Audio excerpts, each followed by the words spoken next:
Well, hello there, folks. Welcome once again to another episode of Dave Diggs History. I'm your channel host, Dave Diggs. It's good to see everybody again, and I hope you're all doing quite well. For those of you who are new to the channel, welcome. Glad to have you along for the ride. If you're wondering what this is all about, you might want to, if this is the first video you're seeing, you might want to go back to the beginning and start there, because there's a lot of background leading up to here which will make this make sense. But whether or not you stick around or go back, you're just welcome. Glad to have you. Our lesson today deals with some unfinished business in this little history trek we're on. You may remember from the last episode I had mentioned the name of one of my girls on my class roster, and her name was America Booth. And I mentioned when I introduced this name to the visitors who came to visit when I was doing this for a living, when I was working at the schoolhouse, I got three reactions. One was, well, that's interesting. Second, eh. And the third reaction was a bit on the hostile side, shall we say. It did not go over well with some people. They were quite upset and they let me know it. I didn't ask what their problem was. I just figured it's probably something to do with them having a comfort bubble, and I just ruptured it. And that's what got their knickers in a twist. Well, I thought we'd continue on in this episode and just see about people who name their children America. Was it a common thing? Was it even a thing at all? Back at this time, 1850. Now I have a bunch of names here, and the material for this video comes from the 1850 census for the United States and for Virginia specifically. I went looking for people whose first name was America, and I found them. Not just America Booth or another student, America Hill, but I found people whose first name was America in pretty much every state in the Union at the time. The name United States, yes, United States, first name United, middle name States. They didn't come across very many of them, certainly not nearly as many as America, but they were there. United States, last name. And for Virginia, well, Virginia is just as common, and it is all over the place. Okay, so fine. But what about other names from other states?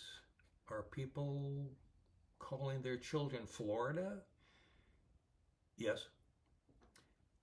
Florida Nuts from Marion, Virginia. Florida Minor from Loudon, Virginia. I found no reference to a Florida Major. We have Mississippi F. Gillum from Southampton, Virginia. Alabama Gore from Mercer, Virginia. Alabama Walthall from Powhatan, Virginia. And Tennessee Smith. Old Tennessee here, he's from Carroll County. I don't know about you, but I think the name Tennessee Smith would be a great name for an adventure hero of some sort. The further tales and adventures of Tennessee Smith and his wonder dog, Spot? Whatever. I'll leave that to you, Mr. Director, Mr. Spielberg. You're good at figuring things out. You can figure this out, and I just gave you a freebie. You're welcome. It'll go over. We have Texas Brammer from Patrick County, Virginia. And from, again, Carroll County, we have California Mason and a Vermont Pinnell from Greenbrier. So, okay, there are many, many others. So let's say that, indeed, this was a Virginia thing, people naming their children after states of the Union, not just Virginia. Did anyone else do this? Yes, they did. Oh, yes, they did. Some folks in Tennessee name their children Tennessee, and you can find people with that same name in Alabama and Kentucky. And Kentucky, you can find them named in Kentucky and Tennessee, Mississippi, and Texas. South, first name South, next name, middle name would be, what do you think? Carolina? You got it right, Carolina. South Carolina, you find them in Mississippi, North Carolina, Georgia, and South Carolina. First name North, what's the middle name? You're ahead of me. Carolina, you're right, North Carolina. Where do you find people named North Carolina? In North Carolina, and Kentucky, Tennessee, Missouri, and South Carolina. All those places have those people there. Arkansas. People named Arkansas are from Arkansas, also North Carolina, Missouri, Tennessee, Virginia, and Michigan. I don't quite figure that because Michigan in 1850 wouldn't apply here because the person in question was born in 1790. And that was before even Michigan or Arkansas were states. I don't know how they got the, well, it doesn't matter. There's a person living in Michigan whose first name is Arkansas. And for the first name of Texas, it's everywhere. Everywhere you look, somebody is named Texas. So, all right, it's not a Virginia thing, it's a Southern thing, isn't it? Again, no, not really. Just when you think it is a Southern thing, along comes Indiana. There are people named Indiana from Illinois, Ohio, Mississippi, Michigan. People from Oregon, named Oregon, Georgia, Wisconsin, Alabama, Illinois, Pennsylvania, Florida, Maryland, Tennessee, and Arkansas. Apparently, Oregon was a popular name. Also, Nevada. Somebody is named Nevada and lives in Massachusetts, California, Georgia, and Pennsylvania. This one I find particularly interesting because Nevada in 1850 did not exist. It didn't exist as a territory or a state. It became a state in 1864, and it did not become a territory until it split off from Utah Territory, and it was after 1850. And getting back to Indiana, there's someone named Indiana in Indiana, Mississippi, Maryland, Arkansas, South Carolina, and Virginia, and the last name is Jones, Indiana Jones. He gets around quite a bit. So apparently at the time, naming your children after states, be they northern states, southern states, it's common enough. Now, I can't say it's prevalent because it isn't. The numbers just aren't there. But the numbers in the low hundreds of thousands for the population of the U.S. at the time, yes, it's at least that much of a common. And even besides states, we have people naming their children after agricultural products. Yes, indeed, such as rice. And you'll find people with the first name of Rice in Kentucky, North Carolina, Tennessee, Missouri, Georgia, Arkansas, Ohio, Pennsylvania, Iowa, Massachusetts, Illinois, Michigan, Indiana, Texas, and that powerhouse of rice production, Rhode Island. People are named Cotton, and I'm sure some of you have heard the name Cotton Mather.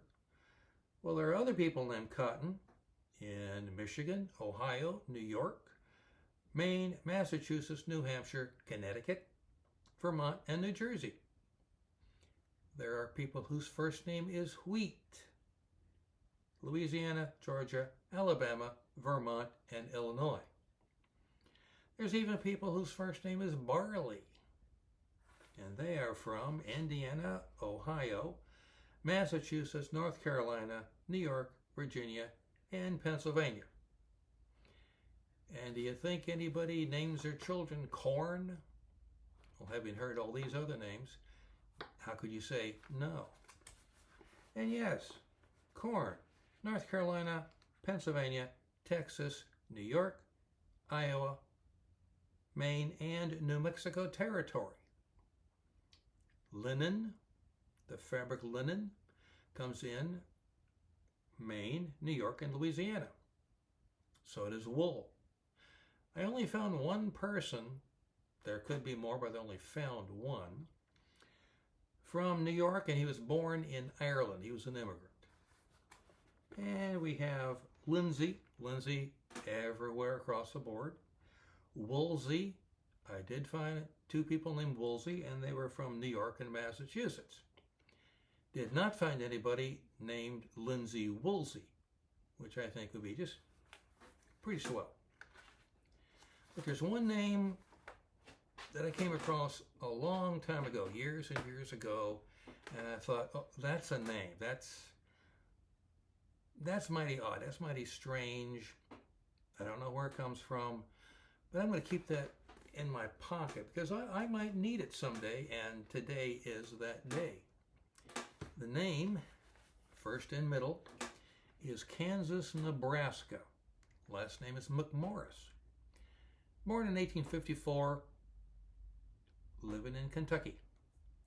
Kansas, Nebraska Jones, born 1854, living in Texas.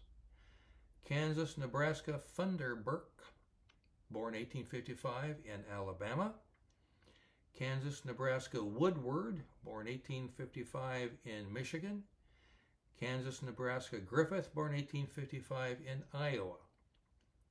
Kansas, Nebraska Bill, born 1855 in Connecticut. Now, why are these people named Kansas, Nebraska? Did you see a little commonality in the years they were born, 1854 and 1855? What's going on then? Well, first let me tell you that in 1850, when I first went looking for them, I didn't find them. Didn't find any of these people.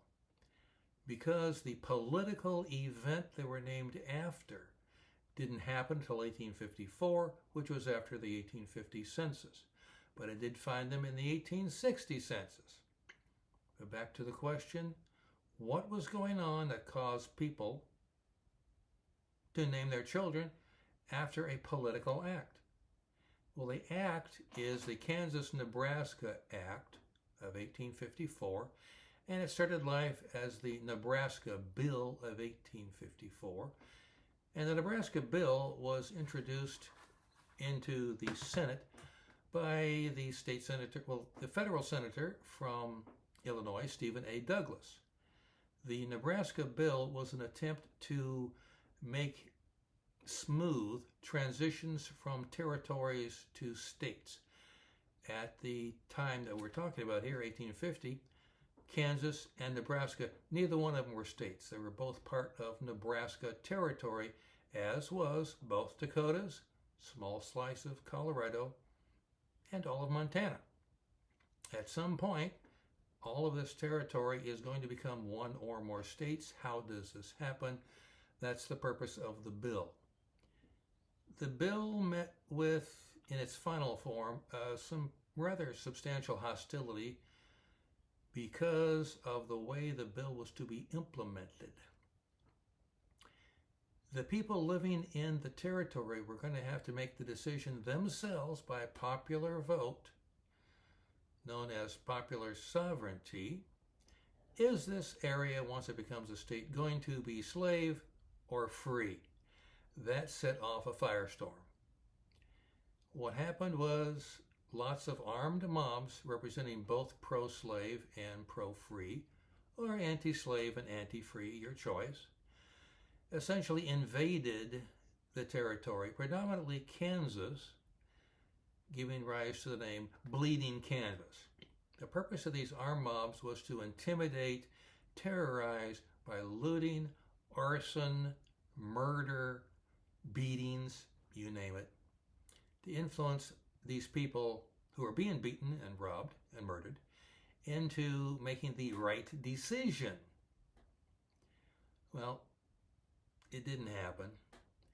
The upcoming, soon-to-be happening, late unpleasantness took care of the whole thing and settled the issue. Kansas itself was admitted to the Union in 1861. And as far as people naming their children Kansas, Nebraska, I want to mention one other name. Kansas, Nebraska Sanders in Texas. Year born, 1877. This whole thing was over and done with. It was settled by the late unpleasantness years before. But maybe some people just have a hard time letting go of things. In more modern times, it's hard to fathom anyone naming their babies after a political act, political event, political piece of legislation. But that's just me. And I'm a little old for this. Well, let me check the time here because I think we're just about ready to wrap things up. And yes, indeed, it is that time. Thank you for coming. Appreciate your being here. Appreciate your attendance and your attention. I hope you found this interesting, and I hope to get a like and a subscribe if you have a mind to. And the next time, we'll discuss something else when our trails meet. And until that happens, this is once again your most humble and obedient servant, Dave Diggs, coming to you from way back when. Take care of yourselves. We'll see you next time. Bye now.